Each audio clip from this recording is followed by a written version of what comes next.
Prime Minister Narendra Modi today launches multiple projects related to agriculture and tourism in Srinagar, Jammu and Kashmir.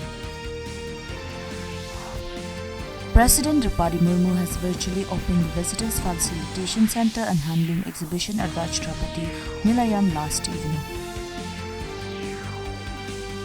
Addressing the Rasina Roundtable, External Affairs Minister S. Shankar says India and Japan needs to strengthen their defence capabilities for the benefit of larger region including Red Sea. IT Minister Ashwini Vaishnav has said the government's focus in the next 5 years will be on manufacturing as it has huge employment potential. In French Open badminton, Indian shuttlers will be playing the pre-quarterfinals matches in Paris today.